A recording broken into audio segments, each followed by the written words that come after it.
Let's not go there because that's just not true. Welcome to MsMojo, and today we're counting down our picks for the most noteworthy behind-the-scenes controversies that have rocked the crime-busting offices of the Law and Order franchise. I've never been in this situation.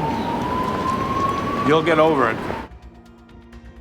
Number 10, lack of female characters. For its first 3 seasons, Law & Order was a full-on boys' club. Couldn't look worse. With all 6 of the main characters being men, the show struggled to win over female audiences. However, after research showed that introducing a female recurring character led to a spike in female viewers, then NBC president Warren Littlefield realized they had to make the series more inclusive. But unless you can give us some answers, I have to assume the worst. Littlefield didn't mince words, reportedly threatening to pull the plug if producer Dick Wolf didn't diversify the main cast. As a result, Wolf had to fire Dan Florek and Richard Brooks, who played Captain Donald Cragen and ADA Paul Robinette, respectively. They were quickly replaced with actresses S. Epatha Murkison and Jill Hennessy, and the show became stronger for it. Mason destroys people. It doesn't prove anything.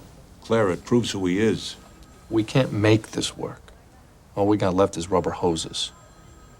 You can hit him harder. Number 9, Craig Gore's Facebook posts. The Law & Order spin-off Organised Crime was greenlit in March 2020, but by its premiere the following year, it had lost one of its writer-producers. This isn't your house anymore.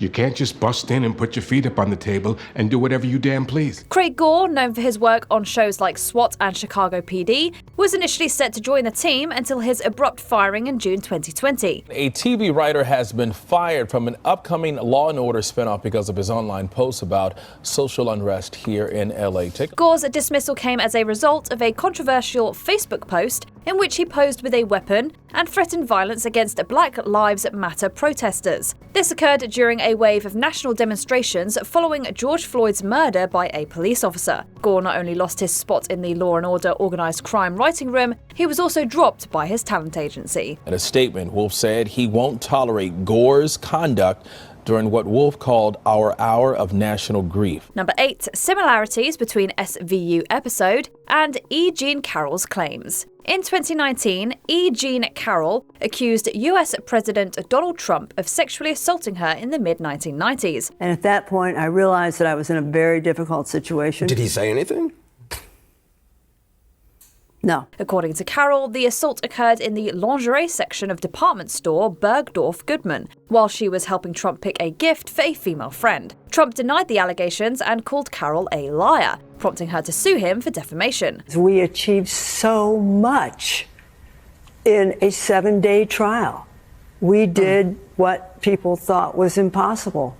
We beat Donald Trump. During the trial, it emerged that Carroll's claims bore a striking resemblance to a plotline from a 2012 episode of Law & Order SVU. In the episode, a character describes a sexual assault fantasy set in the lingerie section of Bergdorf Goodman. However, Carroll denied any connection, maintaining that she had never seen the show. Ultimately, she prevailed and was awarded $5 million in damages. So I had been prepared for the worst force, on the earth today, the most powerful, the most effective, the most money, the richest, the most, and there he is, he's nothing. Number 7, SVU's transphobia controversy. Of the many shows in the Law & Order franchise, SVU has stood out for tackling topical issues with a particular sensitivity towards victims. We may be looking at a hate crime. However, the season 20 episode, Alter Cockers, seemed to fall short of this standard. The plot centered around the SVU team investigating the murder of a young transgender author. For much of the episode, however, the team consistently disregards the victim's gender identity, choosing instead to address the character using male pronouns. I don't think it's okay to say that word anymore.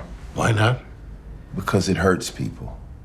It's just a word? Yeah, but words can hurt more than a gun. Many viewers expressed their disappointment with this and directed their concerns towards SVU showrunner Michael Chernuchin, as well as lead actress Mariska Hargitay on social media. Both Chernuchin and Hargitay acknowledged the feedback, thanked fans for speaking out, and pledged to do better in the future. We just want to know what happened to Bobby O'Rourke. Number 6, Law & Order, hit with libel suit.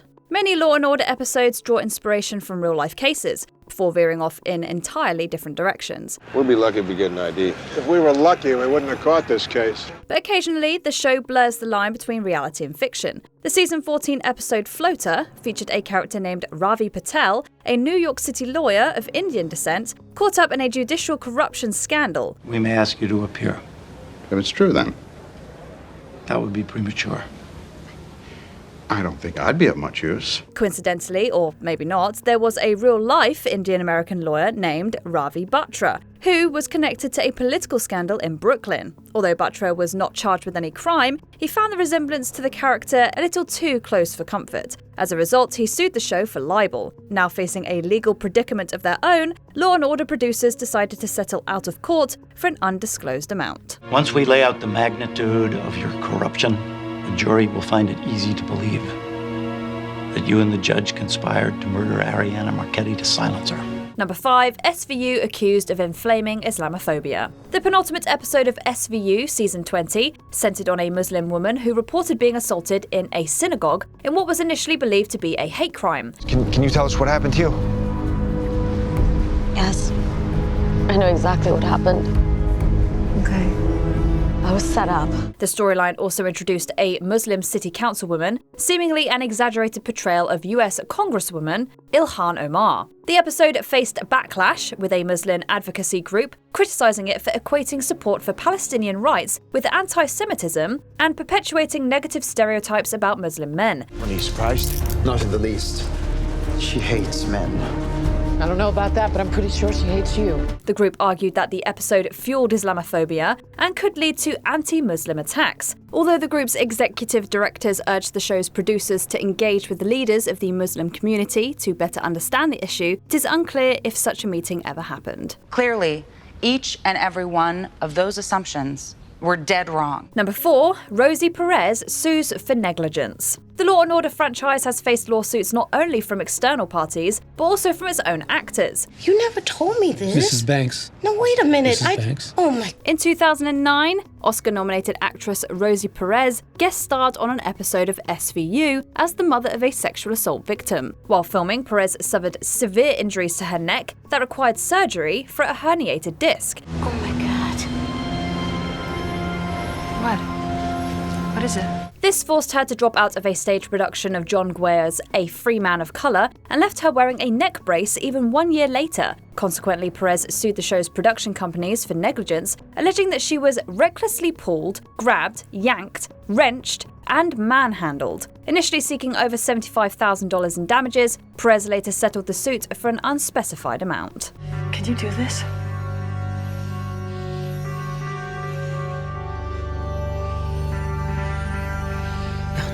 Number 3. Diane Neal's alleged beef with everybody. Between 2003 and 2012, Diane Neal starred on Law & Order SVU as ADA Casey Novak. And I'm very hands-on. I like to see my cases through from beginning to end. Well, things are being handled just fine here. Great. Tell you what, let me take a quick sweep and then we can go to the crime scene together. It's already been processed.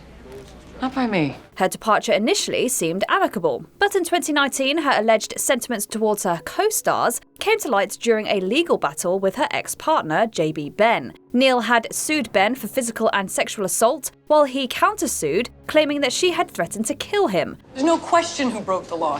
One exhibit from Ben's countersuit was an email in which Neal allegedly referred to SVU star Mariska Hargitay with a derogatory term and labelled her other co-stars, except Ice-T, as awful people. Neal denied making these comments, insisting there was no animosity between her and Hargitay. Regardless, this controversy likely ended any chance of her ever returning to the show. You have got to be kidding me. Number 2. David Graziano, toxic workplace accusations. Law & Order SVU has long addressed sensitive issues like harassment, misconduct, and abuse of power. This is like chasing shadows. But in 2022, the show found itself in the hot seat for similar behaviour. The controversy centred around writer and producer David Graziano, who had recently become showrunner ahead of the 24th season. Graziano had previously worked on series like Felicity, Jack Ryan, and Coyote, and soon after he joined SVU, he faced accusations from over a dozen former staffers. I don't know, but it'd be swell if you could figure it out. They accused him of fostering a toxic workplace and being demeaning towards women and people of colour. Graziano denied the allegations, attributing any perceived hostility to the excruciating pain he was dealing with from a neck injury. Despite the controversy, Graziano remained a showrunner on SVU. Motive, opportunity, and intent. And double jeopardy. I can't retry him.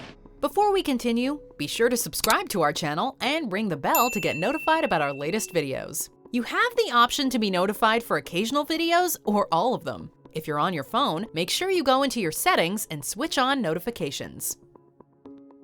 Number 1. Jace Alexander's sex crimes. TV director Jace Alexander built a career working on popular shows like Xena, Warrior Princess, House MD, and Prison Break. I didn't want you to come. Go home, LJ. I didn't want you to see this. But he is best known for his contributions to Law & Order, where he directed 32 episodes and earned a reputation as a trusted collaborator. However, in 2015, the longtime director of the crime series was exposed as a criminal himself, when authorities discovered inappropriate material involving minors on his computers and hard drives. There's a file sitting in someone's desk. I'll call Kincaid, get her working on a judge's order. Alexander was arrested and brought up on criminal charges, for which he faced a potential 7-year sentence in state prison. He later pled guilty to the charges and instead received 10 years probation, along with mandatory registration as a sex offender. I don't believe this. It's your call, counselors. Which of these controversies shocked you the most? Let us know in the comments below. It'd be nice if just this once we could stop something from happening.